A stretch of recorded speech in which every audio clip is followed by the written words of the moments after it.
Assalamualaikum warahmatullahi wabarakatuh. Alhamdulillahi rabbil alamin. Wassalatu wassalamu ala ashrafil anbiya'i wal mursalin. Wa ala alihi wa sahbihi ajma'in.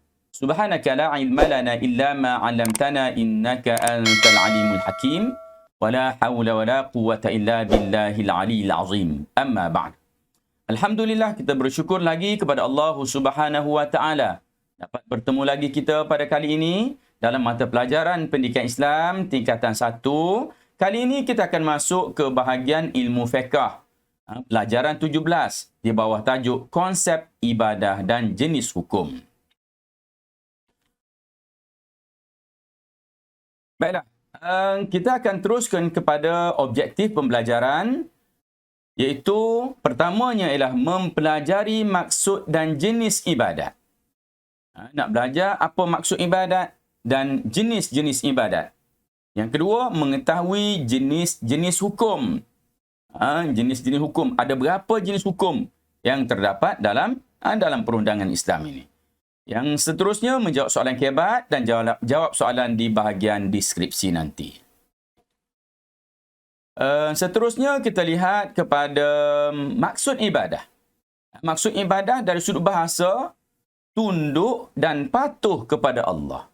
Bahan dari sudut bahasanya, kita tunduk, kita patuh, kita tak melawan. Itu dipanggil sebagai suatu ibadah kepada Allah Subhanahu wa taala.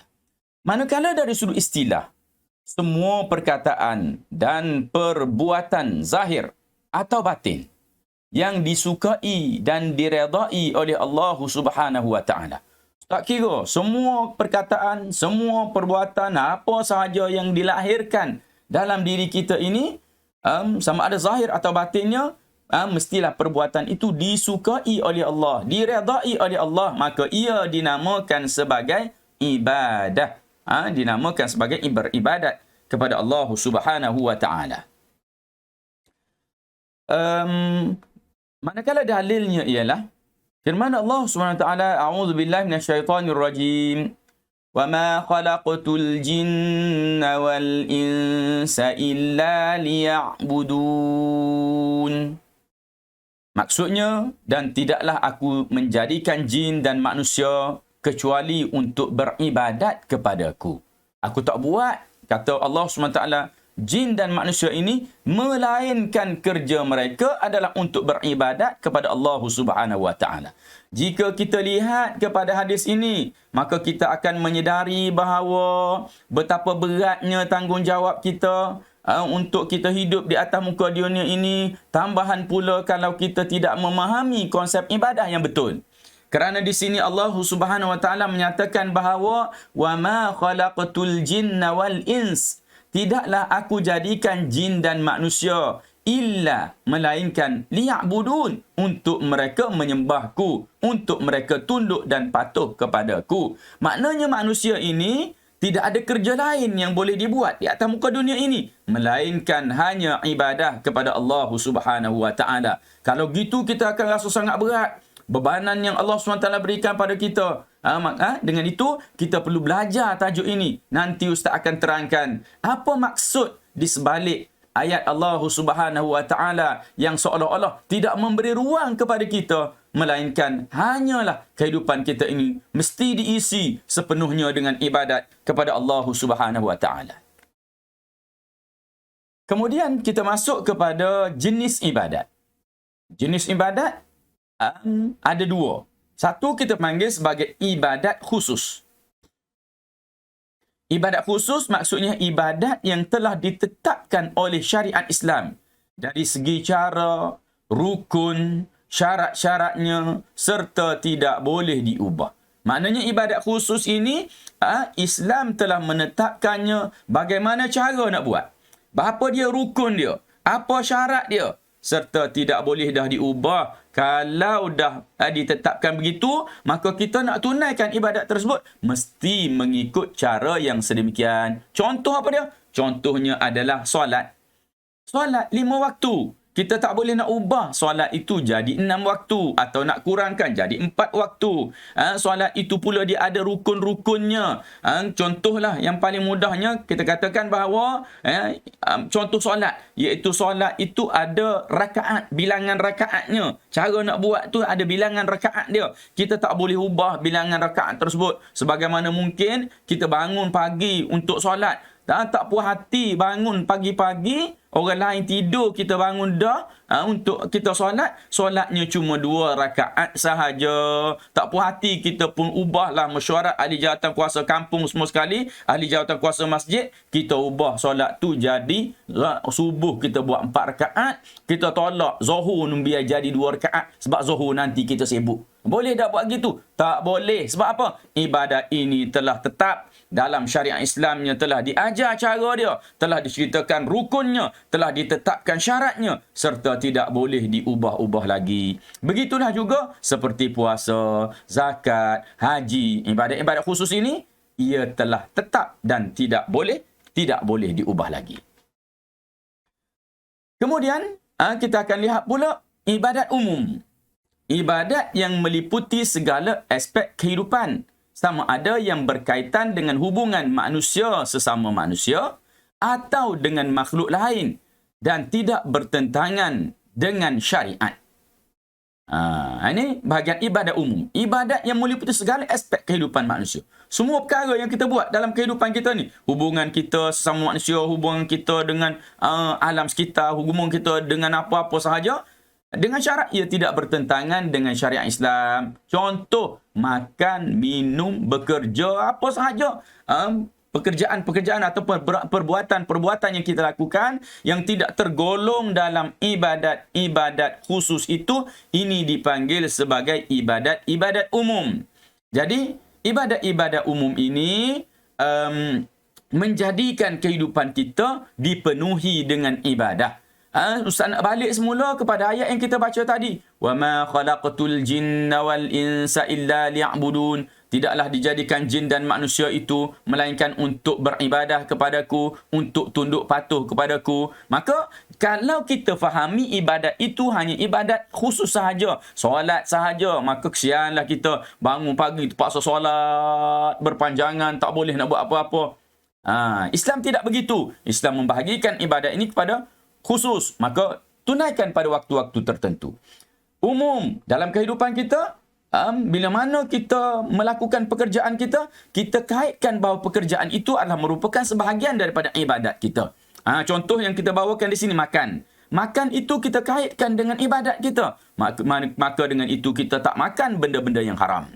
Kita tak makan daripada hasil-hasil yang haram. Kita makan dengan beradab. Kita tak makan jumlah yang terlalu banyak sehingga menjadi terlalu kenyang dan kita susah nak bergerak atau memudaratkan tubuh badan kita. Jadi, apabila kita mengaitkan makan ini sebagai satu ibadat, maka kita akan makan dengan sebaiknya. Begitu juga minum dengan sebaiknya. Bekerja, kita kaitkan dia dengan ibadat, maka kita akan bekerja sebagaimana kita sedang beribadat kepada Allah Subhanahu Wa Taala. Bahkan kita menunggang motosikal, kita menaiki kereta, kita bermain, kita buat apa aktiviti sahaja dalam kehidupan kita seharian, apabila kita kaitkan semua aktiviti-aktiviti itu dengan ibadat kepada Allah Subhanahu Wa Taala, bersukan untuk menyihatkan tubuh badan supaya kita dapat solat dengan baik, supaya umur kita lebih panjang, kesihatan kita berpanjangan. Dengan kesihatan itu boleh kita guna untuk solat, dengan kesihatan kita itu boleh kita guna untuk menunaikan ibadat puasa, boleh kita guna untuk menunaikan ibadat haji. Maka semua perbuatan-perbuatan kita yang kita lakukan, walaupun ianya adalah merupakan aktiviti kehidupan kita seharian,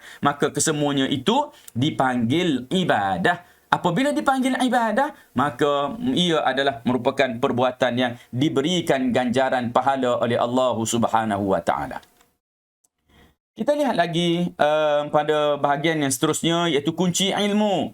Di sini disebutkan bahawa semua perbuatan harus yang diniatkan kerana Allah akan mendapat pahala. Ini dalam bahagian ibadat umum. Semua perbuatan yang harus yang kita buat, kita niat kerana Allah, maka akan dapat pahala. Dengan itu, para ulama telah pun memberikan garis panduan pada kita. Di antara mereka ada yang menyatakan bahawa menghuraikan dengan mengatakan kaifa naj'alu hayatana kullaha ibadah, bagaimana nak menjadikan hidup kita ini kesemuanya ibadah. Kata-kata ini iaitu yang telah pun ditinggalkan kepada kita oleh mantan Syekhul Azhar yang terdahulu yang bernama Syekh Abdul Halim Hafiz, menyatakan bahawa kaifa naj'alu hayatana kullaha ibadah, bagaimana nak jadikan kehidupan kita semuanya jadi ibadah. Senang je, iaitu dengan memasang niat pada setiap perbuatan yang kita lakukan. Apabila kita bangun daripada tidur, kita nak beruh gigi, kita niat beruh gigi ini untuk adalah merupakan satu bentuk ibadah, kepatuhan kepada Allah, kerana Islam nak kita ni tampil bersih. Bila kita hadir di hadapan orang, kita bercakap, mulut kita tak berbau busuk, orang akan senang dengan kita. Maka perbuatan memberuh gigi kita itu jadi ibadah. Kita mandi, kita niat mandi ini untuk menyegarkan badan, supaya kita nak solat subuh nanti, solat subuh kita itu berkualiti, bukan dalam keadaan mengantuk. Maka mandi kita itu juga jadi ibadah. Begitulah seterusnya aktiviti kehidupan seharian kita kaitkan dia dengan ibadah. Maka ia akan menghasilkan pahala yang berpanjangan. Kalau kita pandai, maka keseluruhan hidup kita, sama ada ibadat khusus, ibadat umum, sepanjang hari akan bertukar menjadi ibadah kepada Allah Subhanahu wa taala. Baiklah, seterusnya kita lihat lagi kepada jenis hukum. Dalam Islam ini dinamakan sebagai hukum. Hukum-hukum yang terdapat, kalau ditanya apa hukum, mesti tak boleh lari daripada 5 perkara ini. Satu kita panggil sebagai wajib. Yang kedua kita panggil sunat. Yang ketiga harus. Yang keempat makruh. Dan yang kelimanya haram. Nanti kita akan lihat perincian setiap daripada hukum-hukum tersebut. Iaitu dalam bahagian ini, bahagian jenis hukum ini, kita lihat hukum wajib. Apa dia wajib? Wajib itu mendapat pahala jika dilakukan dan berdosa jika ditinggalkan. Suatu perkara yang dapat pahala bila kita buat. Solat bila kita buat dapat pahala, dan kita tinggalkan berdosa, maka hukumnya adalah dikira wajib. Sunat mendapat pahala jika dilakukan dan tidak berdosa jika ditinggalkan. Taharaf lebih rendah sedikit daripada wajib dipanggil sunat, iaitu kalau kita buat dapat pahala, tapi jika kita tak buat tidak berdosa jika kita tinggalkan. Cuma Ustaz nak tambah satu, kalau kita tinggalkan perkara-perkara sunat yang utama tu, bukan kita katakan tidak berdosa, memang ianya tidak berdosa, tetapi kita akan menjadi orang yang rugi kerana tawaran pahala yang besar disediakan oleh Allah untuk kita buat perkara sunat tersebut, kita abaikan perkara itu. Seterusnya kita akan pergi kepada hukum yang ketiga, iaitu harus. Tidak berdosa jika dilakukan dan ditinggalkan. Harus ni adalah benda yang kalau kita buat pun tak berdosa, kita tinggalkan pun tak berdosa. Ini bahagian ni lah kita nak tukar dia jadi ibadah. Kita nak tukar dia yang mana kesemua yang harus ini, kita tak nak buat benda yang kita tak nak buat perkara harus tu membantu kepada maksiat. Kita nak buat ianya membantu ke arah melakukan ibadah kepada Allah Subhanahu wa taala. Seterusnya ada makruh. Yang keempat ni, makruh iaitu mendapat pahala jika ditinggalkan dan tidak berdosa jika dilakukan. Apa dia yang makruh ni? Ustaz nak bawa satu contoh lah. Benda makruh iaitu makan benda yang berbau. Contohnya, kalau di zaman dulu, zaman Rasulullah selalu disebutkan makan bawang. Kita hari ni tak ada masalah, benda tu tak ketara sangat dalam masyarakat Melayu kita. Masyarakat Melayu kita mungkin kita kata yang makruhnya ialah makan petai atau makan jering.